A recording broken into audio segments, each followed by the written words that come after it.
नमस्ते दोस्तों। तो बच्चों, पिछली तासिका में हमने हमारी जो कक्षा छठी है उस छठी कक्षा की जो हमारा हिंदी विषय है उस हिंदी विषय में जो दूसरी इकाई का जो 5वां घटक है, तो इस 5वें घटक के बारे में हमने अच्छी तरह से पढ़ाई की थी। जो दूसरी इकाई का 5वां घटक है उसमें जो अ और ब जो उपघटक है इनके बारे में हमने अच्छी तरह से अध्ययन किया था। तो 5वें घटक में जो क्या तुम जानते हो, इसमें हमने जो सामान्य ज्ञान के आधार पर यानी जनरल नॉलेज के आधार पर जो सवाल आते हैं, जो प्रश्न पूछे जाते हैं, वो प्रश्न किस तरह से होते हैं, इसका हमने अच्छी तरह से अध्ययन किया था।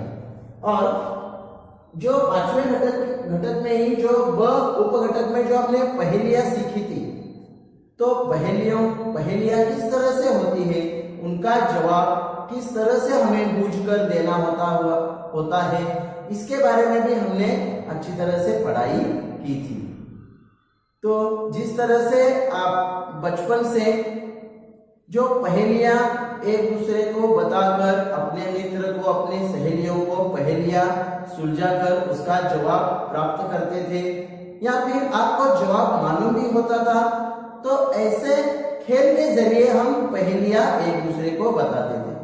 तो पहेलियां यानी क्या, जिस तरह से हम मराठी में उसे मनन करते हैं, बराबर।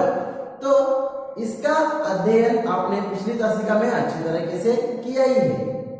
तो इन दो उपघटक के माध्यम से और जो 5वां जो हमारा घटक है, इस घटक के माध्यम से हमें जो उद्देश्य समझ में आता है, जो हमें संदेश मिलता है, तो वह संदेश क्या है, इसके बारे में मैंने फलक पर लिखा हुआ है, अच्छी तरह से ध्यान दीजिए। देखो, प्रस्तुत पाठ के माध्यम से यह उद्देश्य समझ में आता है कि छात्रों की तार्किक शक्ति और सामान्य ज्ञान को जागरूक करना तथा उनको विचार करने के लिए प्रेरित करना और छात्रों की ज्ञान में वृद्धि करना ही इस पाठ का मुख्य उद्देश्य है। देखो, तो जिस तरह से हमने क्या तुम जानते हो, इसमें जो सामान्य ज्ञान के आधार पर पूछे जाने वाले प्रश्न किस तरह से होते हैं और उनका जवाब कौन सा है, यह भी हमने अच्छी तरीके से सीखा था। देखो छात्रों, अगर हमें हमारे पाठ्य पुस्तकों के पढ़ाई के साथ साथ हमें बाहर की दुनिया का भी अभ्यास, उनकी पढ़ाई होना अनिवार्य होता है, यानी जरूरी होता है। जो सामान्य ज्ञान होता है, यानी उसे हम जनरल नॉलेज कहते हैं, तो इस सामान्य ज्ञान को हमारे पास होना बहुत ही जरूरी होता है। अगर हम कई तरह की किताबें पढ़ते हैं, पाठ्य पुस्तक भी पढ़ते ही है, और पाठ्य पुस्तक के जरिए जो अखबार होते हैं, जो और किताबें होते हैं, इनको हम अगर अच्छी तरह से पढ़ते हैं, तो सामान्य ज्ञान क्या होता है यह हमें समझ में आ जाता है। तो इसका फायदा यही होता है कि हमारी जो बौद्धिक क्षमता है, हमारी जो तार्किक शक्ति है, विचार करने की जो शक्ति है, उसे जागरूक करने की प्रेरणा मिलती है और हमारे ज्ञान में वृद्धि भी आ जाती है। और जिस तरह से हमें विचार करने के लिए अच्छी तरह से इस सामान्य ज्ञान के आधार पर जो प्रश्न पूछे जाते हैं या फिर जो कुछ पहेलियां होती है, तो ये हमारे बुद्धि के विकास के लिए और हमारी तार्किक शक्ति को जागरूक करने के लिए प्रेरित होती है। ठीक है, तो इसी तरह से इस पाठ का जो मुख्य उद्देश्य है, जो हमारे ज्ञान में वृद्धि बढ़ाता है और हमारी बौद्धिक क्षमता को विकसित करता है। तो ऐसे जो हमने सामान्य ज्ञान के आधार पर जो प्रश्न होते हैं, कुछ पहेलियां हैं, पहेलियों को सुलझाकर उनका जवाब विचार करके बुद्धि से किस तरह से दिया जाता है, यह हमने पिछली तासिका में अच्छी तरह से अध्ययन किया ही है। तो आज हम जो हमारा 5वां घटक है, तो इस 5वें घटक के बारे में आज हम पुनरीक्षण करने वाले हैं, यानी रिवीजन करने वाले हैं। तो जिस तरह से हमें स्वाध्याय पुस्तिका के जरिए जो प्रश्न पूछे जाते हैं और परीक्षा में हमें किस तरह से प्रश्न आते हैं, इनका अध्ययन आज हम स्वाध्याय पुस्तिका यानी वर्कबुक के जरिए से करने वाले हैं। ठीक है, तो अच्छी तरह से ध्यान दीजिए।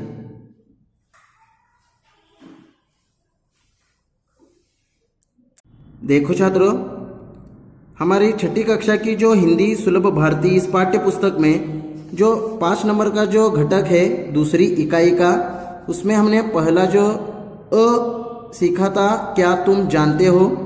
इसमें जो सामान्य विज्ञान के आधार पर, सामान्य ज्ञान के आधार पर हमें प्रश्न किस तरह से पूछते हैं वो हमने अच्छी तरीके से सीखा था। और उसी 5 घटक के आधार पर जो ब था पहेलियाँ, तो पहेलियों को किस तरह से सुलझाना होता है यह भी हमने अच्छी तरीके से अध्ययन किया था।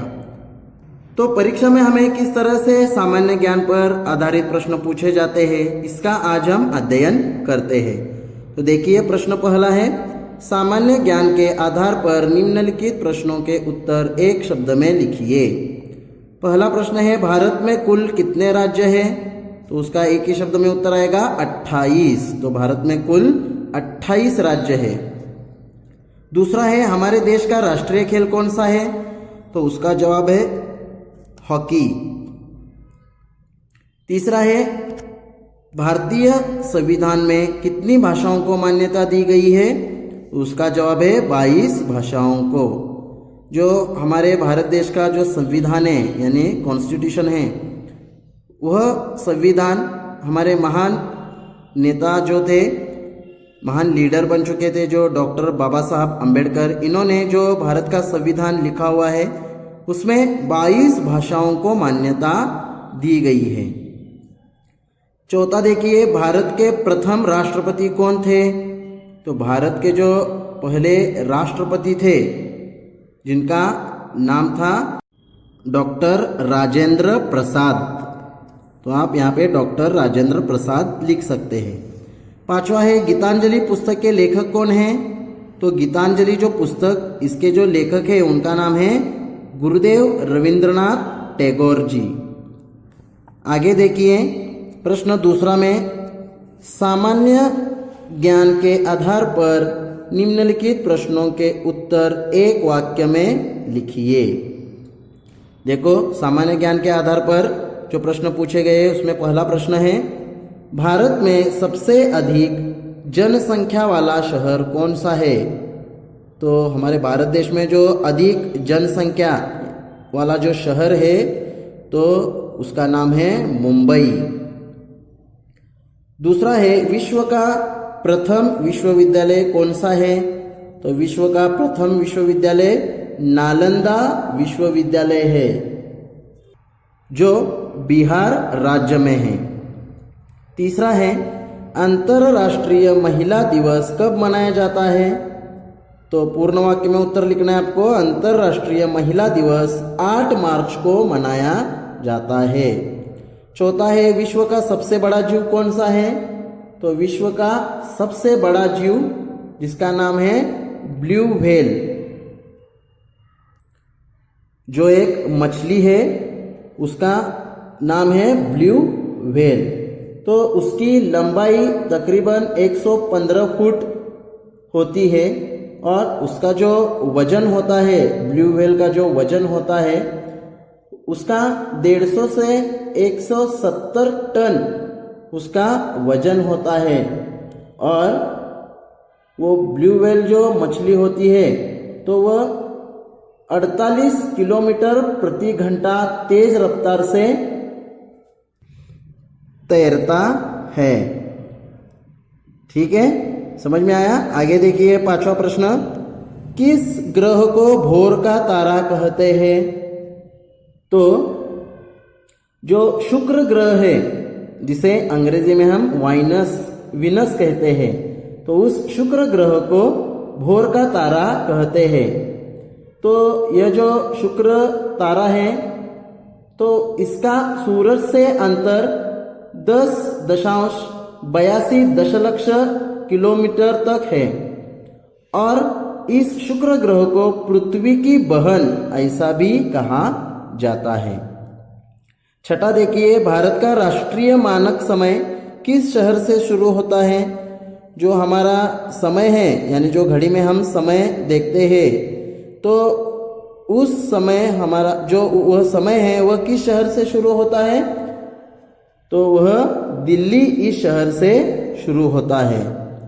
तो आप यहाँ पे पूर्ण वाक्य में उत्तर लिख सकते हैं। सातवां प्रश्न है, भूभाग की दृष्टि से भारत का सबसे बड़ा और सबसे छोटा राज्य कौन सा है? तो भूभाग यानी जमीन के दृष्टि से भारत का जो सबसे बड़ा जो राज्य है जिसका नाम है राजस्थान और जो सबसे छोटा राज्य है वह है गोवा।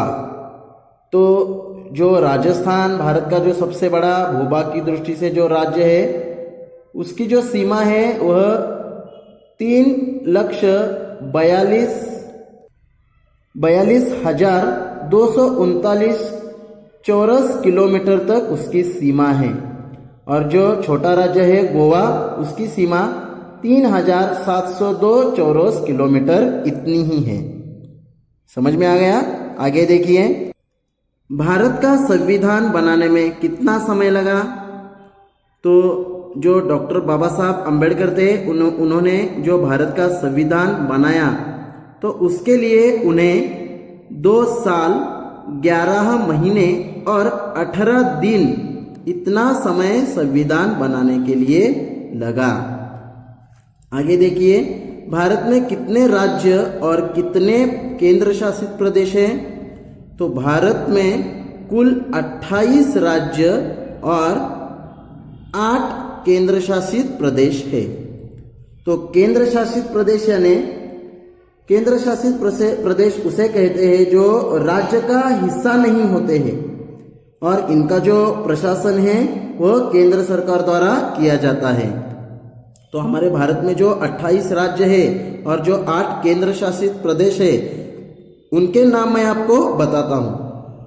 जैसे देखिए, जो 28 राज्यों के नाम मैं आपको बताता हूँ, आसाम, अरुणाचल प्रदेश, आंध्र प्रदेश, त्रिपुरा, तमिलनाडु, तेलंगाना, बिहार, राजस्थान, छत्तीसगढ़, सिक्किम, नागालैंड, ओडिशा, मणिपुर, मेघालय, मिजोरम, मध्य प्रदेश, महाराष्ट्र, उत्तराखंड, उत्तर प्रदेश, केरला, कर्नाटका, गोवा, गुजरात, झारखंड, हिमाचल प्रदेश, हरियाणा, पश्चिम बंगाल और पंजाब।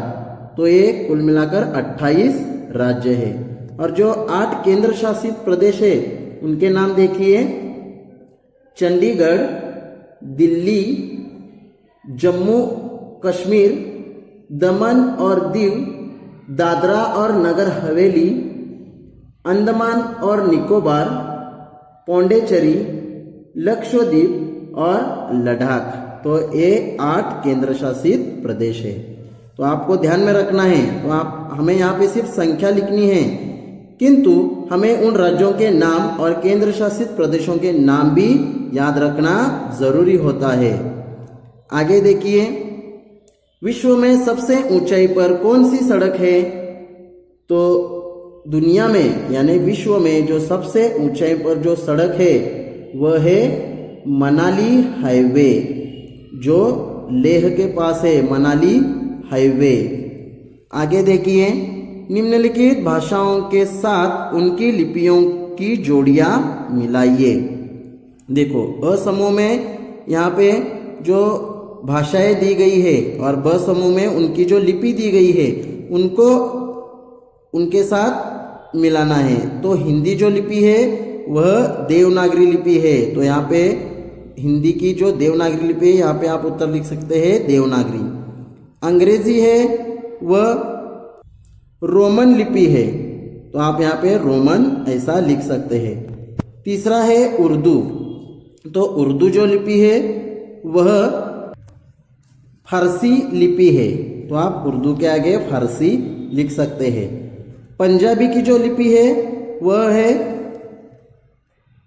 गुरुमुखी, और जो पांचवा है बंगाली, जो उसकी लिपि है वह है बांग्ला लिपि। तो आप यहाँ पे उसका जवाब अच्छी तरह से सुंदर अक्षरों में लिख सकते हैं। आगे देखिए, प्रश्न चौथा है, प्रधानमंत्रियों के नाम की सूची बनाकर आकृति पूर्ण कीजिए। देखो, जो प्रधानमंत्री है उनके नाम मैंने यहाँ पर लिख दिए हैं। तो जितने भी हमारे भारत के प्रधानमंत्री हैं तो उनके नाम आपको लिखना है। यहाँ पे 4 ही बताए गए हैं। तो पहले जो हमारे भारत के प्रधानमंत्री थे वह है पंडित जवाहरलाल नेहरू जी।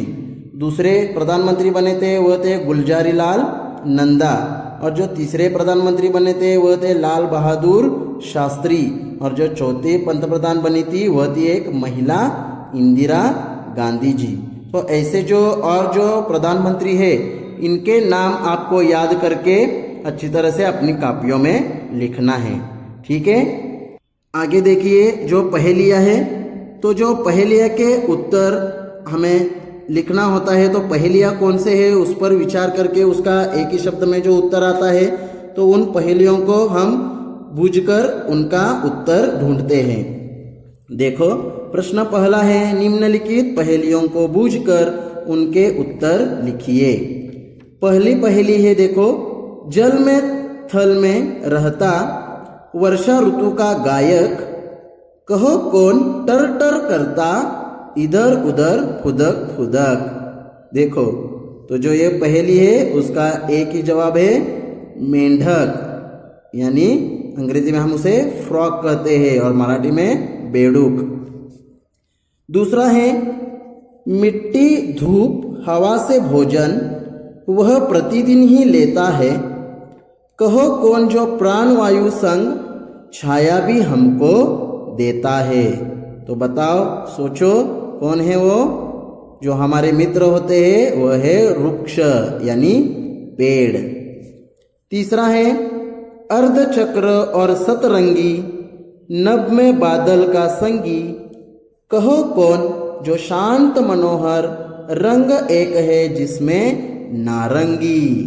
तो जिसमें एक रंग का नाम बताया गया है नारंगी। ऐसे जो सतरंगी के जो 6 रंग है उसे कौन है, क्या कहते हैं उसे?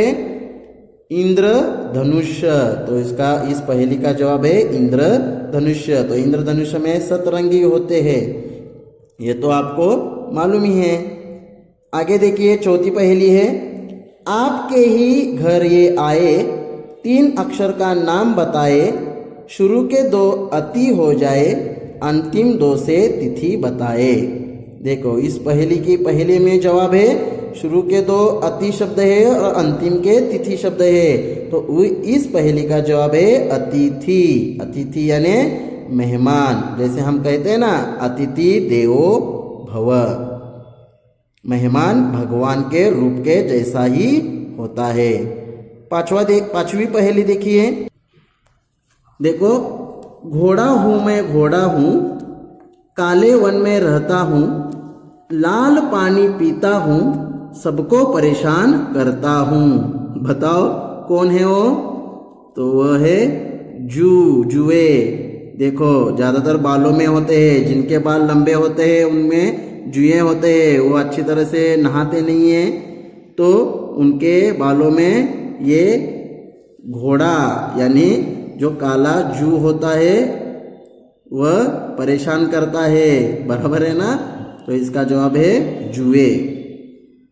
छठा है, परत परत पर जमा हुआ है, इसमें ज्ञान ही ज्ञान, बस्ता खोलोगे तो इसको जाओगे तुम जान। तो बताओ कौन सा है इसका उत्तर? तो उसका एक ही जवाब है पुस्तक यानी किताब। प्रश्न दूसरा देखिए, कोष्टक में दिए गए शब्द विकल्प को चुनकर निम्नलिखित प्रश्नों के उत्तर लिखिए। देखो, कोष्टक में जो शब्द दिए हैं, भुट्टा, जहाज, जूता, स्वेटर की बुनाई। तो भुट्टा यानी जो हम पॉपकॉर्न खाते हैं, जो पॉपकॉर्न जिसको लगता है उसको भुट्टा कहते हैं, जिसे मराठी हम कनिस कहते हैं। तो कोष्टक में ये जो शब्द दिए हैं इनको यहाँ पर प्रश्नों के सामने उसका उत्तर लिखना है। देखो पहला है 3 अक्षर का मेरा नाम, उल्टा सीधा एक समान। देखो ऐसा कौन सा अक्षर है जिसके 3 अक्षर है और जिसको आगे से पढ़ो या पीछे से पढ़ो तो एक ही नाम आता है, वह है देखो जहाज। सीधे पढ़ो या फिर उल्टा पढ़ो जहाज, तो इसका जवाब हो गया जहाज। दूसरा है हरी थी मन भरी थी, 9 लाख मोतियों से जड़ी थी, राजा जी के खेत में दुपट्टा ओढ़े खड़ी थी। देखो कैसी पहेली है। हरी थी मन भरी थी, 9 लाखों मोतियों से जड़ी थी, राजा जी के खेत में दुपट्टा ओढ़े खड़ी थी। जो मैंने अभी बताया आपको उसे कहते हैं भुट्टा, इसे हिंदी मराठी में हम कहते हैं कनीस, बराबर है ना। जो पॉपकॉर्न आप खाते हैं ना तो उसके जो दाने होते हैं उसे ही भुट्टा कहते हैं। देखो तीसरा है 2 सुंदर लड़के एक रंग के, एक बिछड़ जाए तो दूसरा काम ना आए। तो बताओ ऐसा कौन है? 2 सुंदर लड़के होते हैं, एक ही रंग के होते हैं, हम उसे पहनते भी है पैरों में, तो क्या है? जूता। तो यहाँ पे जवाब आएगा जूता। चौथा है 2 किसान लड़ते जाए, उनकी खेती बढ़ती जाए।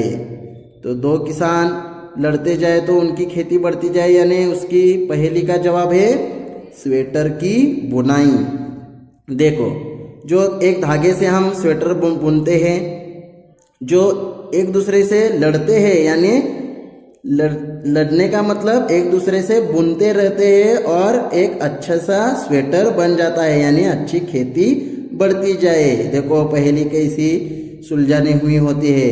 और भी ऐसे जो पहेलियां होती है उनका आप अच्छी तरह से अध्ययन कीजिए। आगे देखिए तीसरा प्रश्न है निम्नलिखित पहेलियों को बूझकर उनके नाम लिखिए।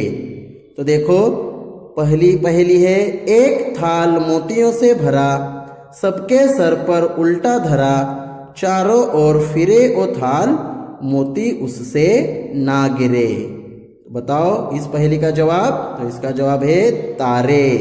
देखो जैसे जो आसमान है वो एक थाल के जैसा है और उसमें जो मोती भरे पड़े हैं तो वह है तारे, इसलिए जवाब आएगा तारे। आगे देखिए दूसरा है दुनिया भर की करता सैर, धरती पर ना रखता पैर, दिन में सोता रात में जगता, रात में अंधेरी मेरी बगैर, रात अंधेरी मेरी बगैर, अब बताओ मेरा नाम।